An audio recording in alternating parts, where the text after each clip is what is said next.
I was reading a little about what some of the founding fathers had to say about rights and liberties and freedoms.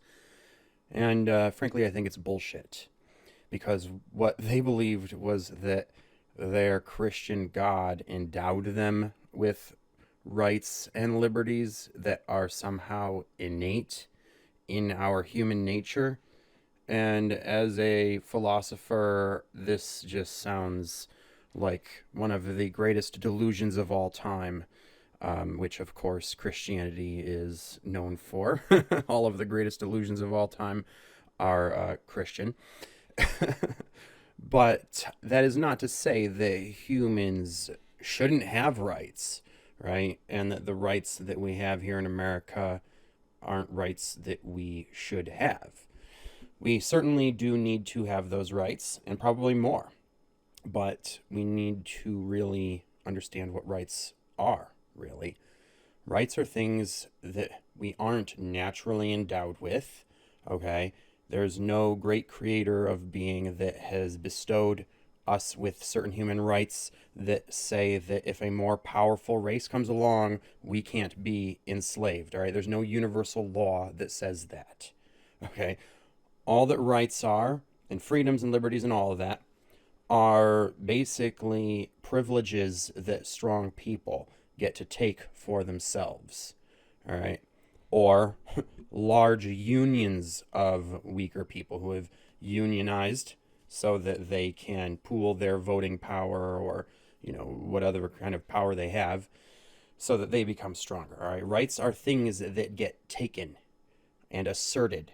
They aren't things that are given freely because we all innately are born with them. Rights are things that we take that are honestly privileges. Like, it's a privilege that I have more rights now that I'm an adult than when I was a child and my parents could order me around, right?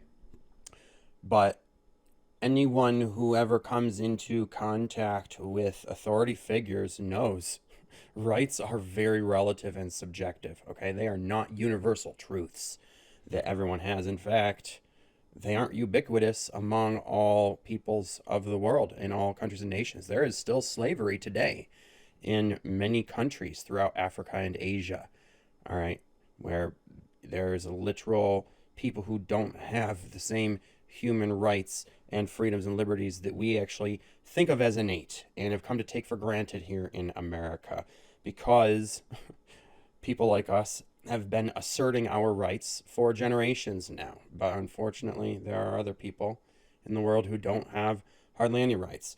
All right, but that's what being a men's rights activist is about.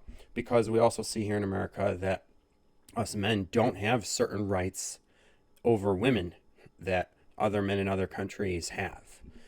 And other men in other countries might have a government that is more oppressive to them that they don't have as many rights with, but they at least have more rights than we do here when it comes to family court.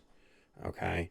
So we men here in the West are actually lacking in many rights when it comes to family court, when it comes to marriage and children.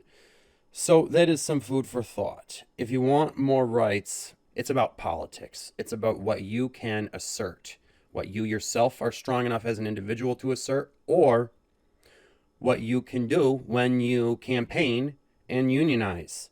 And that is really how rights are won.